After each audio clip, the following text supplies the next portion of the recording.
Porcupines are masters of self-defense, relying on their formidable quills to deter predators. Here's how a porcupine family might protect themselves. Quill display.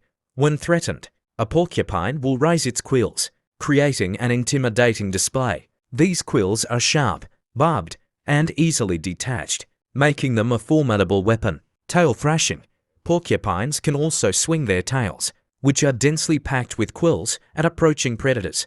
This can embed quills in the attacker's face or nose, causing significant pain and deterring further attacks. Group defense.